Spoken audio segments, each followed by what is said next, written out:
are trying to reach is not accepting.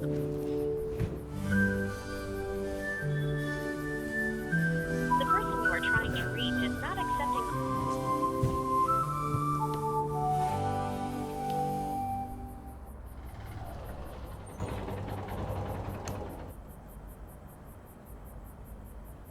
ఏంట్రా చూస్తున్నావు? SHE Team call చేయాలా? ఏంటి మేడం అంత ఆరుషంగా మాట్లాడితే లిఫ్ట్ ఇద్దామని వచ్చా. అసలు నువ్వెవడురా నాకు లిఫ్ట్ ఇవ్వడానికి? మూసుకొని పో. ఏం జీవితానా బాబు లిఫ్ట్ ఇద్దామన్నా.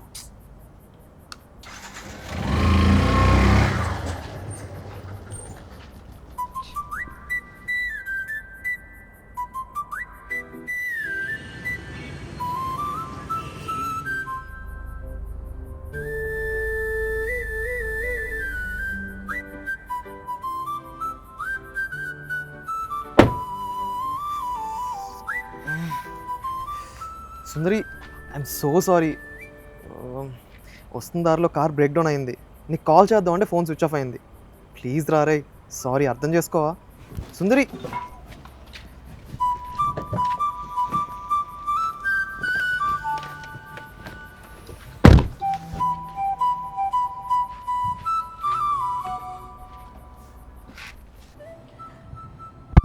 దీనికి ఏం చెప్పాలి? ఇప్పుడు నేను ఎలా కన్విన్స్ చేయాలి?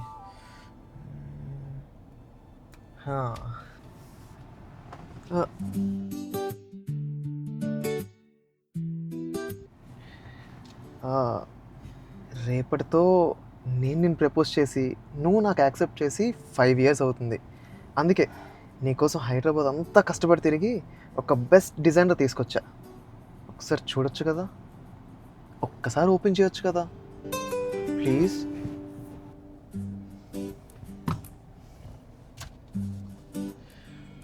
ప్లీజే ఒప్పుకోవే, ప్లీజే. ఎవరైనా చూస్తే బాగోదు. నేను వదలను, నాకు ఎవరు చూసినా అనవసరం. ప్లీజ్ నాకు క్షమించు. లిగు. నేను లెగను, నువ్వు నన్ను కొట్టు తిట్టు, నేను ఎలానే ఉంటా. నాకు క్షమించినంత వరకు. సరే, అందరూ మనల్ని చూస్తున్నారు, లిగు. అలా అయితే ఓకే. అట్లా ఉంటుంది మనతోటి. ఇప్పుడైనా ఓపెన్ చేయు. అదే ఓపెన్ చేయొచ్చు కదా.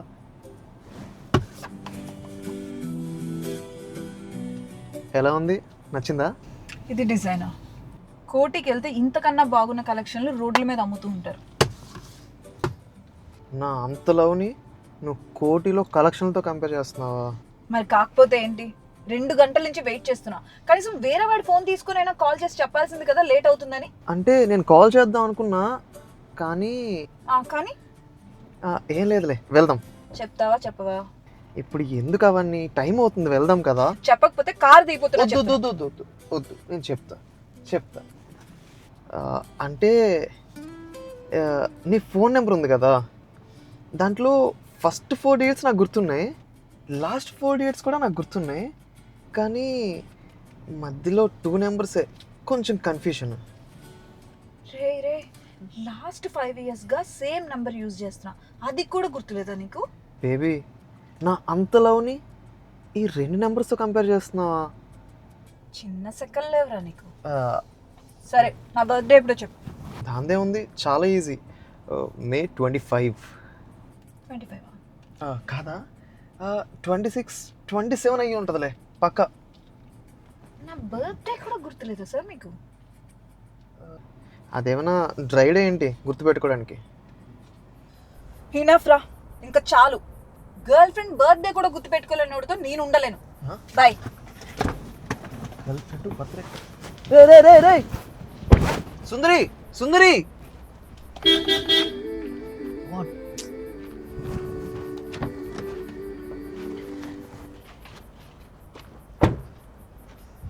ప్రతిసారి అలకేంటి నీకు? మరి లేకపోతే ఏంటి?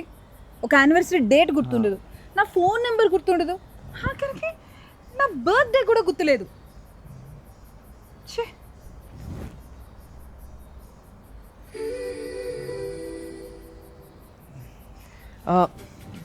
నా మనసులో ఉన్న రూపాన్ని ఎలా మర్చిపోతాను?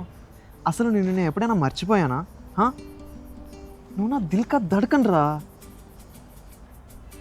నా హార్ట్ కొట్టుకున్న ప్రతిసారి నీ పేరు వినిపిస్తుంది తెలుసా? కొంచెం ఎక్కువైంది కదా? చాలా. సరే సారీ రా, నిన్నేదో ఆట పట్టిద్దాం అలా చేసా. May 23rd నీ బర్త్డే మనం ఫస్ట్ కలిసిన రోజు. అది ఎలా మర్చిపోతా చెప్పు. ప్రతిసారి ఇలాంటిది ఏదో చెప్పే కదా నన్ను మోసం చేస్తా. మనసే ఇచ్చాను, మోసం అంటావేంటి? సరే సరే సరే, కార్లోకి వెళ్ళి మాట్లాడుకుందామా? బాగా చలేస్తుంది, ప్లీజ్ రావచ్చు కదా? రా ప్లీజ్ రా.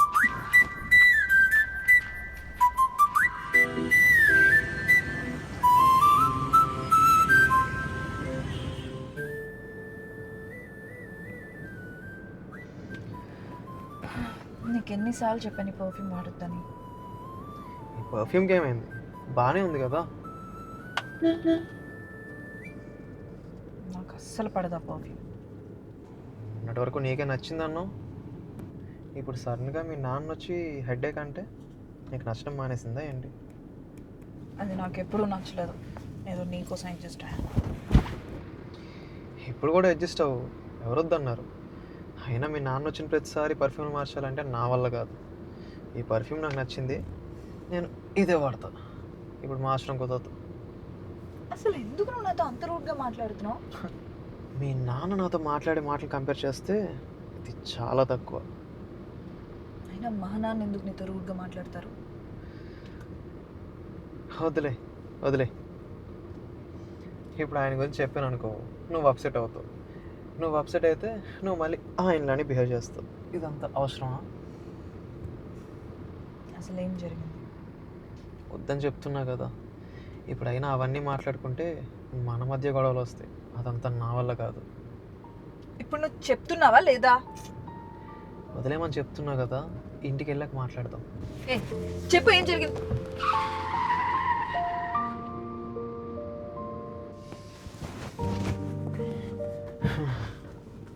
చెప్పాలి.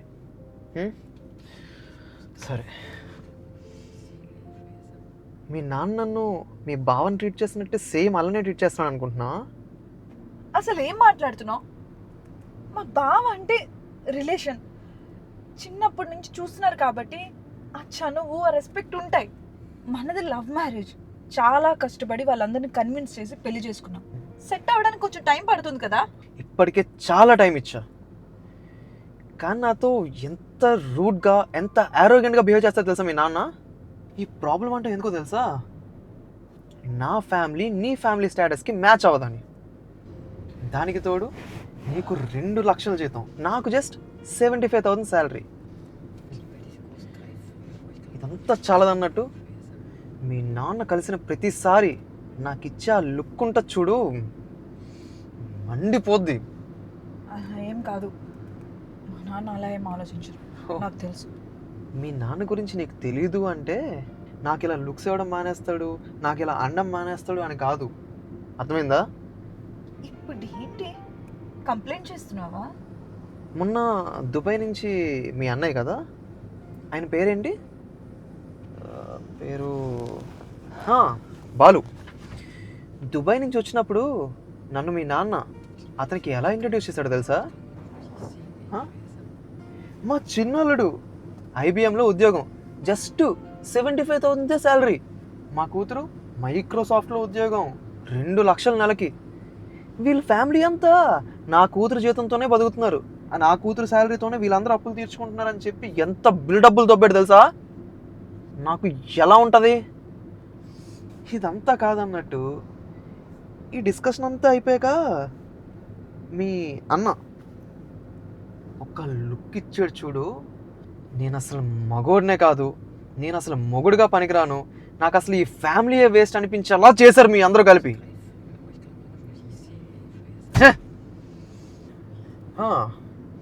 ఈ కారు, హలో మేడం, ఈ కారు కొనిమ్మని నేను నీకు అడిగానా? పోనీ మీ నాన్న అడిగానా? అడగలేదు కదా. ఈ కారు కొనిచ్చి మీ రిలేటివ్స్ అందరి దగ్గర నా పరువు తీయడానికి కాకపోతే మా కూతుర్ని మా అల్లుడు బండి మీద బస్సుల్లో ఎక్కించి తిప్పడం నాకు ఇష్టం లేదు, అందుకే కారులో ఏసీలో తిప్పుతాడని కారు కొనిచ్చాను. నేను అడిగానా? నేనేమన్నా అడుక్కున్నానా? ఏదో చారిటీకి అడిగినట్టు అందరికీ చెప్పి బిల్డప్పులు దబ్బడం, నన్ను అందరి ముందు అవమానించడం. ఛే!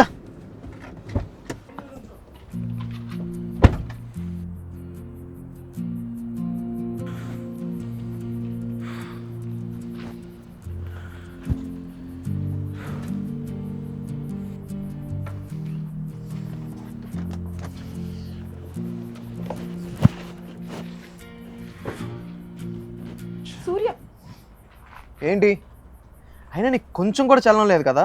అయినా నీకెందుకు ఉంటుందిలే, నీ బాబు ఇచ్చిన ఏసీ కార్లో కూర్చొని నన్ను ఒక డ్రైవర్ని చేసావుగా. ఏమన్నారా ఇప్పుడు? నేను డ్రైవర్గా వాడుకుంటున్నాను. మరి కాదా? నీకు ఎన్నిసార్లు చెప్పా? ఆ?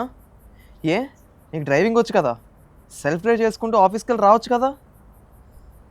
వెళ్ళవు. ప్రతిసారి నేనే పికప్ డ్రాప్ చేసుకోవాలి.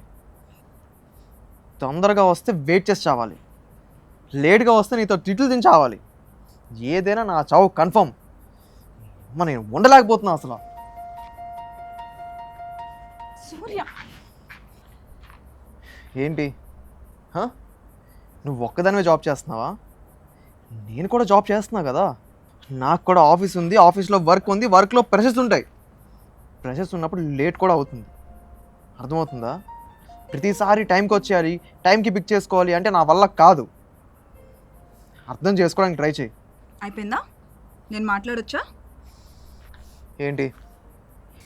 మనం ఇంటికి వెళ్ళాక నువ్వు మీ అమ్మ అండ్ సిస్టర్తో టైం బాగానే స్పెండ్ చేస్తూ బాగా మాట్లాడుతూ ఉంటావు కదా. మరి నేను ఎప్పుడైనా గొడవ పెట్టుకున్నానా నాకు అటెన్షన్ ఇవ్వట్లేదు అని? నాకుండదా నా మొగుడితో కనీసం పర్సనల్గా టైం స్పెండ్ చేయాలి అని? అందుకే కనీసం పికప్కి వస్తే అయినా ఇంటికి వెళ్ళే దారిలో నాతో టైం స్పెండ్ చేస్తావా, అంతేగాని నేనేదో డ్రైవర్లా వాడుకోవడానికి కాదు. అయినా మనం రిలేషన్షిప్లో ఉన్నప్పుడు కూడా నీకంటే ఎక్కువగా నేనే సంపాదించేదాన్ని. అప్పుడు ఏమనేవారు సార్? నాకేమైనా ప్రాబ్లం వస్తే నువ్వు ఉన్నావు కదా బేబీ అని, నువ్వు కూడా ఎర్న్ చేస్తున్నావు కదా అని. నీకు ఏదైనా షాపింగ్స్కి కావాలన్నా లేదా నీకు ఏదైనా మనీ కావాలన్నా నేనే ఇచ్చేదాన్ని. గుర్తుందా మీకు? మరి అప్పుడు లేని ప్రాబ్లం ఇప్పుడు ఎందుకు వస్తుంది? ఒకప్పుడు సూర్య ఇవన్నీ చూసి నన్ను లవ్ చేయలేదు, పెళ్ళి చేసుకోలేదు. ఇప్పుడు చాలానే చేంజ్ అయ్యారు సార్.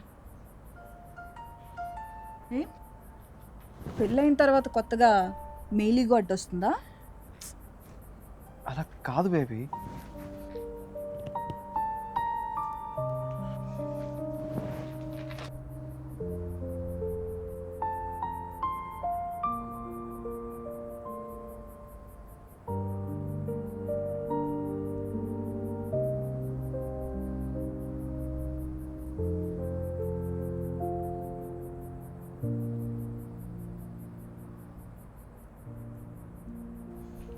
హే ఏ పెళ్ళాక నీకు ఒక్కడికే ఇష్యూస్ ఉంటాయనుకుంటున్నావా? అసలు నీకేమైనా ఐడియా ఉందా మీ అమ్మ నన్ను ఇంట్లో ఎలా ట్రీట్ చేస్తుందో? కూర్చోకూడదు, టీవీ చూడకూడదు, కనీసం మాట్లాడకూడదు. ఏమైనా అంటే సంపాదిస్తున్నావని పొగరు చూపిస్తున్నావా అంటున్నారు. మీ ఫ్యామిలీ ఫంక్షన్కి దేనికైనా కొంచెం బాగా రెడీ అయి వెళ్తే చాలు, ఇదో పెద్ద షో ఆఫ్ క్యాండిడేట్ అని నా వెనకాలే మాట్లాడుకుంటున్నారు. ఏదైనా షాపింగ్ చేసినా, ఫుడ్ ఏదైనా ఆర్డర్ చేసుకున్నా ప్రైస్ ట్యాగ్ చూపించి మరి ఇది నీకు అవసరమా అని మాట్లాడతారు. అవుట్ ఆఫ్ లవ్ నీ చెల్లికి ఏదైనా డ్రెస్ ఇచ్చినా, ఏదైనా గిఫ్ట్ కొన్నా తీసుకోవద్దు అని మీ అమ్మ వార్న్ చేస్తుంది. ఏం సూర్య, నేనేం తప్పు చేశాను? నన్ను ఎందుకు మీ ఇంట్లో వాళ్ళు అవాయిడ్ చేస్తారు? కనీసం నువ్వైనా మా నాన్నని నెలకో 2 నెలలకో కలుస్తావు, కానీ నేను మీ అమ్మని రోజు కలుస్తున్నా, రోజు మాట్లాడుతున్నా, రోజు చూస్తున్నా. మరి నేనెవరికి చెప్పుకోవాలి? ఇప్పుడు ఏంటి? నేను జాబ్ చేయడమే నీ ప్రాబ్లమా? నీకన్నా కొంచెం ఎక్కువ సంపాదించడమే నీ ప్రాబ్లమా? సరే అయితే నేను జాబ్ మానేస్తున్నా, ఇంట్లోనే కూర్చుంటా. ఓకేనా నీకు? హే అలా కాదురా, నేను ఎప్పుడు అలా అనుకోలేదు. నేను ఎప్పుడు నువ్వు నాకన్నా ఎక్కువే సంపాదించాలని అనుకుంటా, కానీ నువ్వు ఏదో అహంకారం చూపిస్తున్నావు నేను ఎప్పుడు అనుకోలేదు. కానీ మన చుట్టూ ఉండే జనాలు వాళ్ళు మాట్లాడుకునే మాటలు వింటుంటే నాకు భయం వేస్తుంది. చూడు, ఇప్పుడున్న సొసైటీలో నేనేదో నీకన్నా ఎక్కువ సంపాదిస్తేనే నాకు వాల్యూ ఉంటుంది అంటున్నారు. అందుకే ఇప్పటికీ ప్రతిరోజు జాబ్కి వెళ్ళి కష్టపడుతున్నా, కానీ వర్కౌట్ అవ్వట్లేదు. నీకు గుర్తుందా, కాలేజ్లో నీకు ఫస్ట్ టైం చూసినప్పుడు నాకు ఏ ఫీలింగ్, ఎంత ప్రేమ అయితే ఉందో ఇప్పటికీ అదే ఫీలింగ్ ఉంది నీ మీద. నేను ఒక్కరోజు చూడకపోయినా నేను తట్టుకోలేను తెలుసా. ఈ ఇష్యూస్ వల్ల మన మధ్య గొడవలు పెరిగి నువ్వు నాకు ఎక్కడ దూరం అవుతావని రోజు భయపడుతూనే ఉన్నా. లైఫ్ లాంగ్ నువ్వు నా తోడుంటావా? ప్లీజ్ నన్ను వదిలేయొద్దు.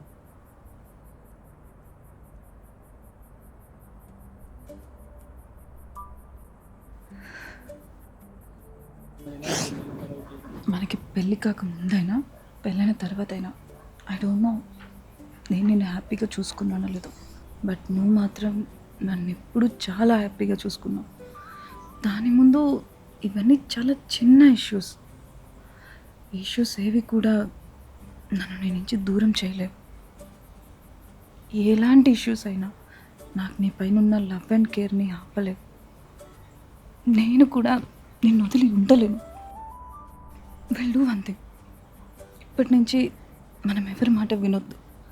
మన మధ్య డిస్టెన్స్ క్రియేట్ చేసే వాళ్ళకి ఎవరికి ఛాన్స్ ఇవ్వద్దు. ఓకే, మనం కూడా ఎవ్వరి మాటలు వినొద్దు, ఎవ్వరి మాటలు పట్టించుకోవద్దు. మా నాన్న ఏమన్నా నువ్వు పట్టించుకోకూడదు. నువ్వు కూడా మా అమ్మ ఏమనంటే అసలు పట్టించుకోవద్దు, అస్సలు ఫీల్ అవ్వద్దు. వర్క్ ప్రెషర్లో పడి హెల్త్ పాడు చేసుకోవద్దు. నువ్వు కూడా జాబ్ మానే వద్దులే. సరే మరి ఎప్పుడైనా నేను షాపింగ్కి అడిగితే ఎలా తీసుకెళ్తావు? అసలే నీకు ఆ కార్తో ప్రాబ్లం ఉంది కదా. సరే ఒక పని చేద్దాం, కార్ స్క్రాప్ కేసిద్దామా? సరే అయితే ఒక పని చేద్దాం, అదే కార్లో మీ నాన్న కూడా పెట్టి లాక్ చేసేద్దాం. మీ అమ్మ కూడా ఆ కార్లోనే ఉంటుందంటే నాకేం ప్రాబ్లం లేదు. మా అమ్మని కరెక్ట్ పేరే పెట్టింది కదా, అదే my dear show off queen అని.